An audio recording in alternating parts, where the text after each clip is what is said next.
그런 얘기가 있습니다. 6살 어린아이잖아요. 6살부터 60세 노인까지 결혼 행진곡에 발을 맞춘다, 그런 얘기가 있습니다. 그러니까 이스라엘 백성에게, 유대 민족에게 있어서 가장 중요한 행사 중에 하나가 결혼식이라는 것입니다. 인생 가운데 맞이할 수 있는 최대의 경사, 축제가 결혼입니다. 랍비들에게 가장 중요한 일이 뭐겠어요? 성경 말씀, 구약의 토라를 비롯해서 이제 성경 말씀을 연구하는 것이 랍비들에게 가장 중요한 일과고 목적이고 사명입니다. 그런데 랍비들에게도 이런 이제 격언이 있습니다. 결혼 잔치의 기쁨에 참여하기 위해서라면 율법 연구 제껴두어도 좋다. 그렇게 결혼식은요, 이제 뭐 언제나 오는 것이 아니고 또 그 사람에게 있어서, 그 결혼 당사자에게 있어서는 결혼은 너무도 중요한 일이기 때문에 율법 연구를 잠시 미루어두고 그 결혼 잔치에 참여해서 기쁨을 맛보고 축복해 주는 것이 랍비의 또한 영광이고 기쁨이라고 얘기하는 겁니다. 아브라함의 민족 유대인에게도 이스라엘에게도 현대 결혼식은 너무도 중요한 일이라는 것을, 그리고 과거에도 중요한 일이라는 것을 우리는 기억해야 합니다. 현대에도 이들이 결혼하면 한 일주일 정도 랍비의 주례로 식을 치른 다음에 일주일 정도 결혼 잔치를 이어갑니다. 특별히 중요한 것이 중세 이후로 후파라고 부르는 아주 아름다운 사각천에다가 이 결혼하는 신랑의 지인이 그 옆에서 이제 나무 작대기로다가 이렇게 기둥 같은 걸 만들어 가지고, 그래서 신랑과 신부, 결혼 서약하는 신랑과 신부의 머리 위에 들이우고 거기에서 이제 랍비의 주례로 결혼 서약하는 게 굉장히 중요한 일입니다. 그 후파라고 불리우는 그 아래서 이제 결혼 서약을 하고 나면 아름다운 음악에 따라서 피로연을 갖습니다. 신랑과 신부가 하객들과 함께 춤을 추며 축제를 즐기는 그런 시간을 갖는다는 것입니다. 그런데 요새 그 가운데서 하는 행동 중에 하나가 잔을 이제 이 신부와 함께 마시고 나서 잔을 집어 던져가지고 깨뜨린다는 거예요. 그게 이스라엘 결혼식의 중요한 또 순서 중에 하나입니다. 왜 잔을 깨뜨리냐? 이유가 두 가지가 있다 그래요. 거기에는 이 기쁨 가운데서도 슬픔을 하나 기억해야 된다라는 것 하나 하고, 그 다음에 결혼의 중요성에 대해서 이중적으로, 잔이 깨어지잖아요. 깨어지고 부서지는 거잖아요. 이 즐거운 인생 최고의 순간에도 이스라엘 역사의 비극인 예루살렘 성전의 파괴에 대해서 우린 기억해야 된다, 그런 의미로 잔을 깨뜨리고, 또 하나, 잔이 깨지면 그거 다시 붙일 수 있습니까? 없습니까? 없다는 거잖아요. 없으니까 마찬가지로 결혼도 이제 결혼했으니까 이제 물을 수 없다. 이 부부, 신랑과 신부는 결코 헤어질 수 없다. 그걸 상징적으로 나타내는 게 이 깨어진 잔이라는 것입니다. 여러분, 우리 뭐 결혼에 대해서는 대충 우리는 알고 있습니다. 왜냐하면 예수님의 부모님 요셉과 그리고 마리아의 결혼에 대해서 어느 정도 알고 있기 때문에 그렇습니다.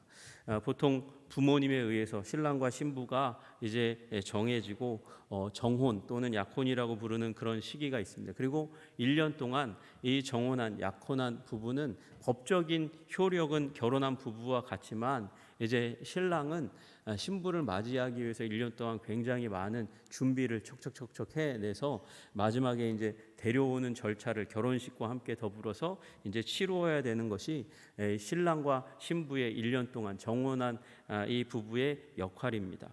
그런 가운데 이제 날이 되면 신랑의 친구들과 함께 신부의 집에 찾아옵니다.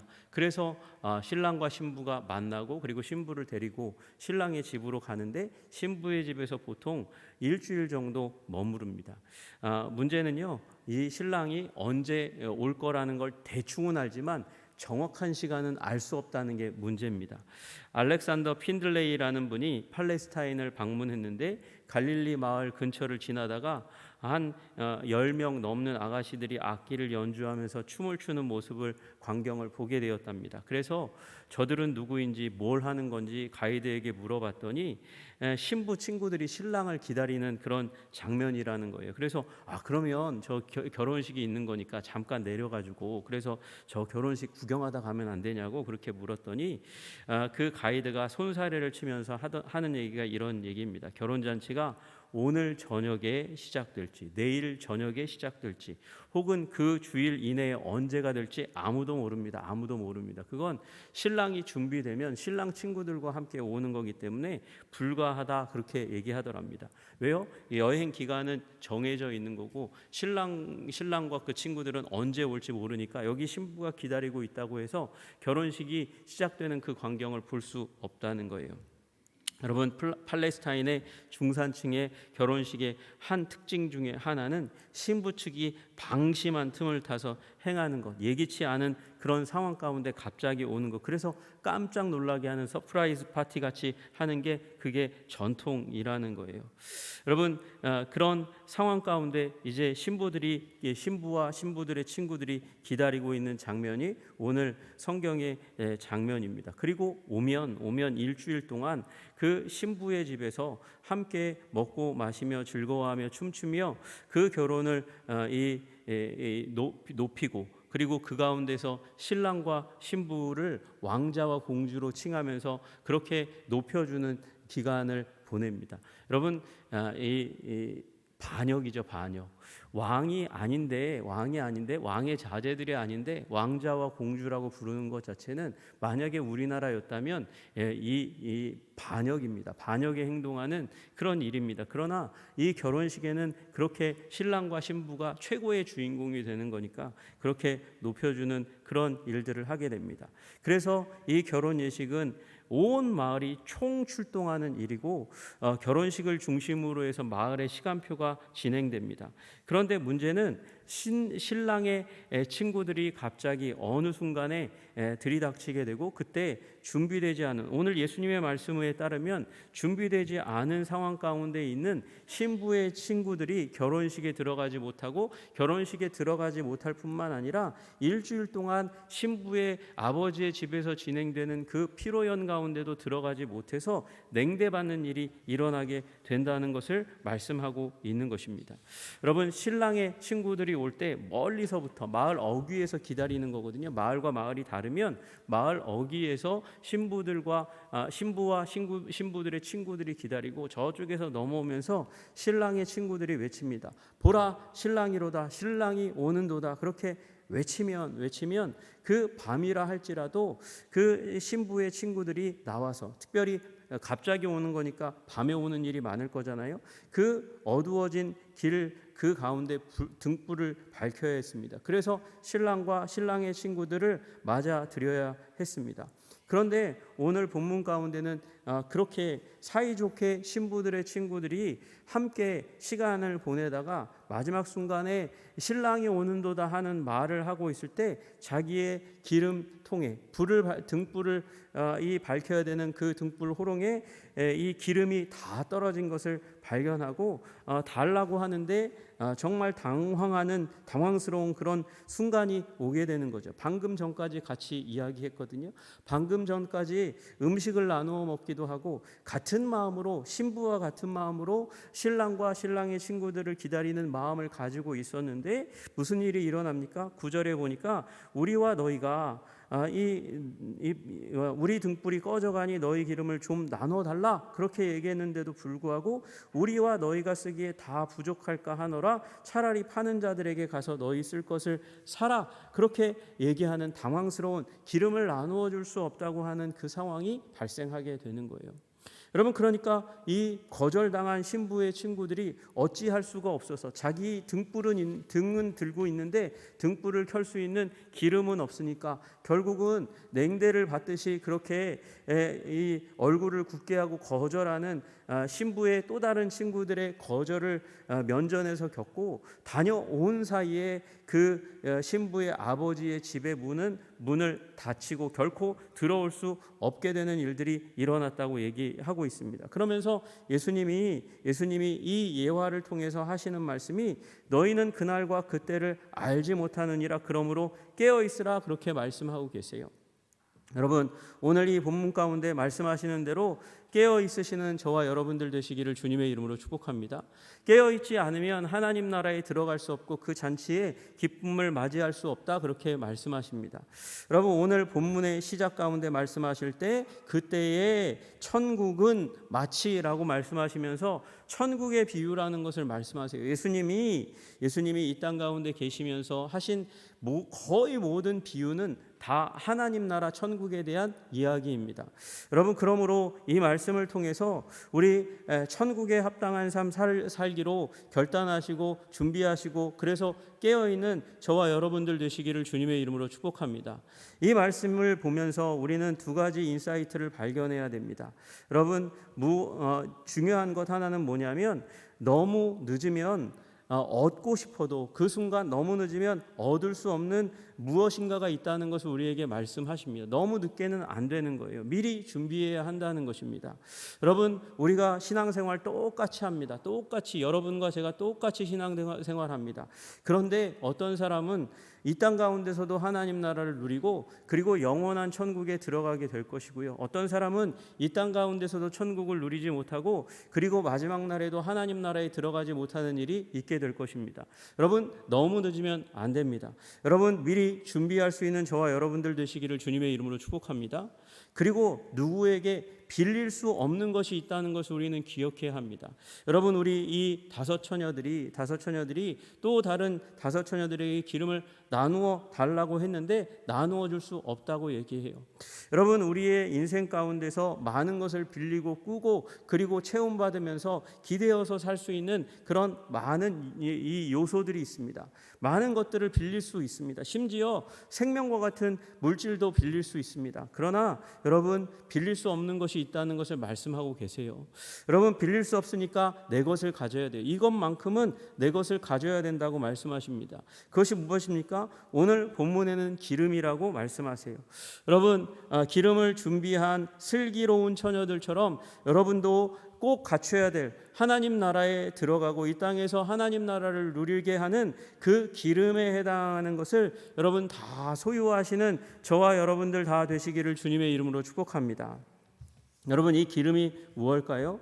여러분, 이 기름이 무엇입니까? 여러분, 이 기름을 그냥 기름에 대해서 성경에서 계속해서 많이 말씀하시는 것 중에 하나가 성령이니까 성령이다, 이렇게 얘기하시는 분들이 있습니다.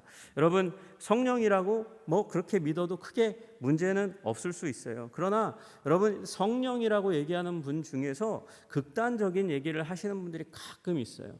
여러분, 성령, 기름 준비해야 된다, 성령이 있어야 된다, 성령이 없으면 하나님 나라에 들어가지 못한다. 그러면서 이 성령에 대한 표지가 무엇인가라고 얘기할 때에 그때에 이 은사에 대해서 얘기 많이 합니다. 특별히 은사주의자들은 이 은사 중에 은사가 방언이라고 얘기합니다. 방언이 없으면 성령 받지 못한, 가장 흔한 은사 중에 하나가 방언이야, 이렇게 얘기하면서 방언 안 받으면 성령 안 받은 거다, 성령 안 받으면 하나님 나라에 못 간다, 그렇게 얘기하는 그런 우리를 헷갈리게 하는 그런 말씀을 하실 때가 있어요. 여러분, 그러나 은사 가운데 어떤 은사는 방언처럼 또는 예언처럼 드러나지 않아 보이는 은사들도 있다는 것을 우리는 기억해야 해요. 여러분, 은사 중에 가장 드러나지 않는 은사 중에 하나가 섬김의 은사입니다. 섬김의 은사. 여러분, 이건 교회 가운데서 섬기는 사람이 워낙 많다 보니까 섬김의 은사, 다른 사람들을 서빙하는 은사가 크게 두드러 나 보이지 않을 수도 있지만, 그리고 그 섬김의 은사조차도 어떤 사람은 아주 잘 섬기는 그런, 어떻게 보면 자신이 가지고 있는 달란트와 그리고 훈련받은 것에 이렇게 같이 엮여가지고 섬기는 부분을 굉장히 잘하는 분이 있어요. 여러분, 그러나 섬김에 대해서 잘 기질상 태어났을 때 그때 가지고 있는 성품상 섬김이 다른 사람들의 필요를 다 이렇게 캐치해가지고 그걸 잘 도와주기 어려운 사람도 있어요. 그러나 여러분, 성령의 은혜 받아가지고 조금씩 이렇게 개발되어 간다고 그게 성령의 은사 안 받은 게 아닙니다.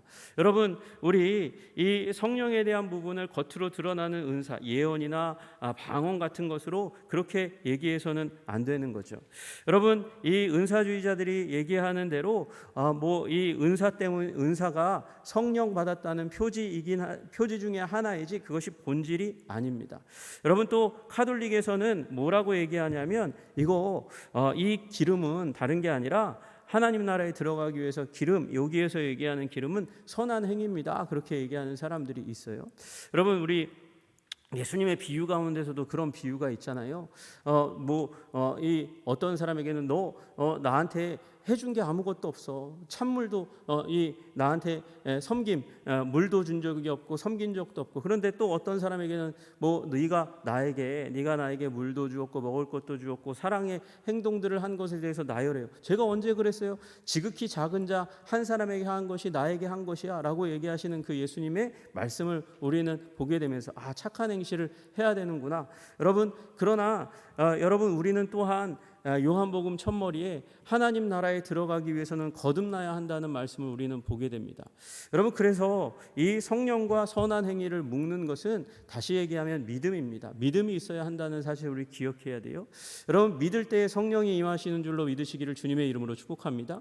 믿을 때에 성령이 임하고 성령이 임하면 여러분, 우리에게는 내적인 혁명이 일어납니다. 성령의 열매를 맺게 됩니다. 성품이 변화된다는 것입니다. 성품이 변화되면 선한 행동이 나올 수밖에 없습니다. 또 성령이 임하면 당연히 은사가 나오는 거죠.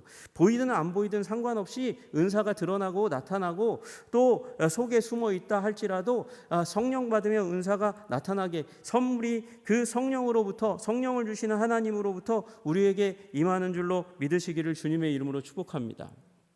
여러분, 여기에서 얘기하는 이 준비해야 할 기름은 성령이라고 얘기할 수도 있지만 또 성령으로 말미암아서 우리의 내적인 성품이 변화되고 그래서 착한 행위를 하는 것, 그것을 얘기할 수도 있지만, 그리고 또 하나 우리 성령의 은사가 나타나는 것, 그것을 얘기할 수도 있지만 그것보다 더 중요한 건 믿음인 줄로 믿으시기를 주님의 이름으로 축복합니다. 여러분, 여기에 나와 있는 슬기로운 처녀 그리고 미련한 처녀, 차이점이 무엇일까요? 믿음이 있고 없고예요. 어떤 믿음이요? 언제든지 신랑이 올 수 있다는 믿음이 있는 사람은 그 신랑이 밤에 올지라도 등불을 밝히기 위해서 기름을 준비하는 행동을 할 수 있는 믿음이 그 안에 담겨져 있었던 것이죠. 그러면 신랑이 온다. 신랑이 오면, 밤에 오면 그 신랑을 높이기 위해서, 신랑의 친구들을 높이기 위해서 어떻게 해야 돼요? 불을 켜야 된다. 불을 켜기 위해서는 등을 밝히기 위한 기름이 내게 있어야 돼 라고 여겨서 그 믿음으로 지혜롭게 생각해서 기름을 준비한 거예요. 여러분, 그래서 믿음이 이 슬기로운 처녀들에게는 있었던 것이죠. 그런데 미련한 처녀는 어땠습니까? 미련한 처녀들은요, 지금 같이 있지만 신부와도 같이 있고 다른 신부 친구들과 같이 있고 신부의 아버지의 가족들이 그 배후에 있음에도 불구하고 그 상황 가운데 이 현상에만 집중하고 있는지 모르겠어요. 여러분, 그들은 지금 기다리면서 무슨 행동을 합니까? 기다리면서 똑같이 그 슬기로운 다섯 처녀와 신부와 더불어서 과거에 그 같은 시간을 보내었던 것으로 말미암아서 수다를 떨면서 기뻐하고 즐거워했을 수 있어요. 그리고 기다리는 순간 굶으면서 기다릴 수 있나요? 그럴 수는 없잖아요. 신부의 가족이, 아버지가 준비한 식사와 간식이 배달되어 와서 마을 어귀에서 기다리고 있는 신부와 신부들의 친구들에게 제공되는 음식을 먹으면서 어떤 사람은 더 맛있는 것을 먹는 것에 시샘을 할지도 모르고 그 먹는 그 상황 자체에서 큰 기쁨을 누리면서 있었을지도 모릅니다. 그 음식을 먹어가면서 옷에 음식이 튀지 않도록 하기 위해서 애쓰고 힘쓰기도 했을 거고, 서로의 옷을 바라보면서 누구의 옷이 더 이쁘고 이 액세서리가 더 이쁘고 내 머리가 더 이쁘고 뭐 신부의 다른 친구의 머리가 더 이쁘고 뭐 이런 것을 비교하는 그런 눈빛이 오고 가고 평가하고 너 정말 이뻐졌다, 다이어트 잘했구나, 뭐 이런 얘기를 했을 수도 있어요. 여러분, 같은 시간을 다 보내었지만 미련한 처녀는 어땠습니까? 그런 상황 가운데서 신랑이 언제 올지에 대한 믿음이 흐릿한 거예요. 지금 상황이 더 커 보이니까 그 오는 상황에 대해서 대비를 하지 않고 미련하게도 기름을 준비하지 못하고 결국은 그 기름에 대해서 준비하지 못한 이유 때문에 결혼식장에 들어가지 못하는 비극이 일어나게 되었습니다. 여러분, 여기 슬기란 무엇입니까? 슬기란 믿음으로 말미암아 행동하는 준비된 행동이에요. 여러분은 그런 행동을 하고 계신지 모르겠어요. 여러분, 오늘 당장이라도 예수님이 혹시 오신다면 여러분 준비되어 계십니까? 그 준비가 되어 있는 저와 여러분들 되시기를 주님의 이름으로 축복합니다. 그 준비가 안 되어 있으면 비극적인 결말을 맺게 된다는 것이에요. 우리 박효진 장로님이라고 계세요. 청송에서 교도관으로 있다가 어느 한순간 갑자기 서울에 있는 교도소로 교도소 직원으로서 이동해 오게 됩니다. 이동해 오게 됐는데 그 가운데서 그분이 깜짝스럽게도 그 당시가 어느 시기냐면 지존파가 검거되어서 서울 교도소에 들어왔을 때였어요. 여러분, 다 얘기하지 못하고요. 그분을 초대할 수 있는 일이 있으면 좋겠는데 그러면 아마 되게 생생한 간증을 들을 거예요. 그런데 그 지존파 한 사람이 변화되어서 온 감옥이 변화되는 일이 일어나게 되는데 그 핵심이 되는 말이 이거였어요. 박효진 장로님이 지존파 그에게 물었던 질문이 있습니다. 너 죽을 준비 돼 있냐? 너 죽을 준비 돼 있냐? 너 죽을 준비 돼 있냐? 이 말이 냉혈한이고 그리고 딱딱하고 굳어있고 튕겨내기만 했던 한 사람, 그 한 사람을 완전히 녹아내리게 만들고 변화시키고 그로 말미암아 온 감옥에 이 전도자가 되게 만드는 변화의 말이 바로 그거였다는 것입니다. 너 죽을 준비 되어 있느냐? 여러분, 원래 사형수에게는 너 죽을 준비, 죽음이라는 얘기하는 것 자체를 싫어합니다. 그 말이 떨어지자마자 눈을 부라리고 째려보고 아주 우락부락한 표정을 지었던 그 살인마가 갑자기 그 박효진 장로님이 하는 한마디 말에 다시금 무너집니다. 내가 너에게 죽을 준비되어 있다고, 죽을 준비되어 있냐고 물었다고. 너 그렇게 인상 쓰지 말아라. 그렇게 화내고 그렇게 분노하지 말아라. 너나 나나 다 태어날 때부터 언젠가는 하나님이 죽을 날을 정해준 날 받아놓은 사형수 아니냐. 너나 나나 다 죽는 존재고 날 받아놓은 사형수인데 언제 죽을지 어떻게 하냐. 너는 대한민국 법무부에 의해서 죽을 사형수로 정해졌지만 나도 하나님에 의해서 언젠가 죽기로 예정되어 있는, 정해져 있는 사람일 뿐이다. 너 죽을 준비되어 있냐? 나에게도 물어야 된다. 나 죽을 준비되어 있느냐? 여러분, 죽을 준비 되어 있으세요? 여러분, 우리는 개인적인 종말을 맞이하게 될 것이고 개인적인 종말을 맞이하기 전에 주님께서 다시 오신다면 그 주님으로 말미암아서 온 세상의 종말 가운데 서게 될 사람들입니다. 여러분, 죽을 준비가 되어 있는지 물으시는 저와 여러분들 되시기를 주님의 이름으로 축복합니다. 여러분, 이게 믿음이라는 거예요. 주님 언젠가 다시 옵니다. 여러분, 그리고 여러분과 저의 개인적인 종말의 날이 그 앞에 온다 할지라도 그 시간을 통해서 우리는 주님 면전 앞에 서게 될 것입니다. 여러분, 죽을 준비 되어 계십니까? 여러분, 그것이 저와 여러분의 항상 물음이 되어야 됩니다. 그리고 그 물음으로 말미암아 대비하기 시작할 때 우리는 비로소 여기 슬기 있는 자들이 되는 줄로 믿으시기를 주님의 이름으로 축복합니다.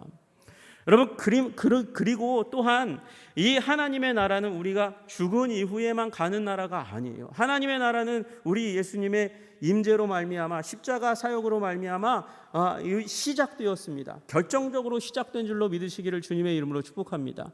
그러므로 하나님의 나라는요, 오늘 우리들의 삶 가운데 누릴 수 있는 거예요. 장차 예수님이 오실 그 마지막 날, 재림의 날, 또는 그 앞에 우리의 인생의 마지막 날, 죽을 날, 개인적인 종말의 날, 그날에 비추어서 오늘의 삶을 준비해 나아갈 때에 그때 우리는 하나님의 임재를 이끌어와 오늘의 삶의 통치로 삼아갈 수 있어야 하는 것이죠. 그것이 하나님 나라의 현재성이에요.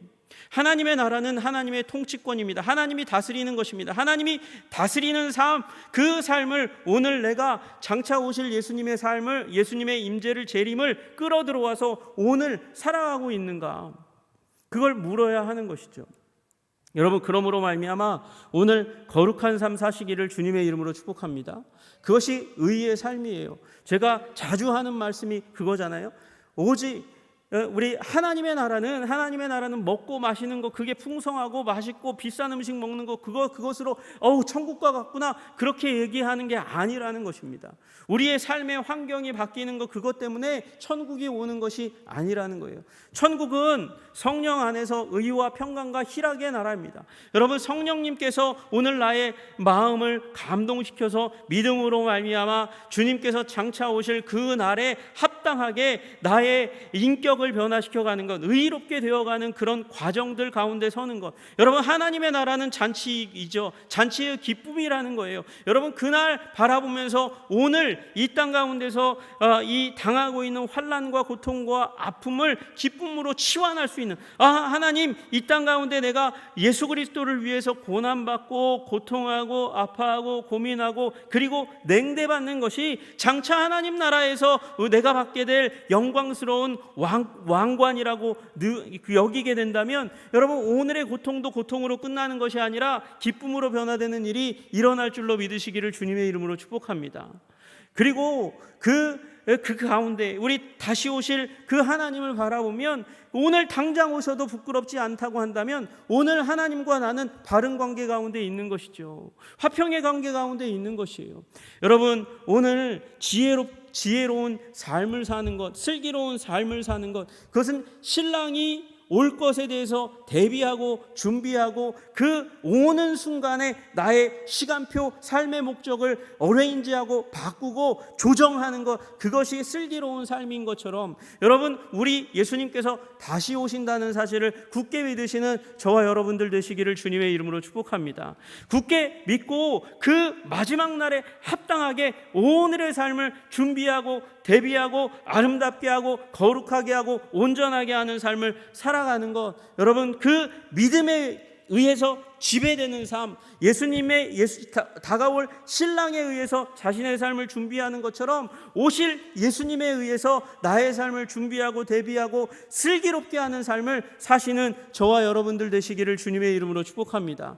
그러면 잔치에 들어갑니다. 오늘날이 잔치가 되는 일이 있게 될 줄로 믿으시기를 주님의 이름으로 축복합니다. 여러분, 그러므로 진정성 있게 주님을 기다리시는 저와 여러분들 되시기를 주님의 이름으로 축복합니다. 기도하겠습니다.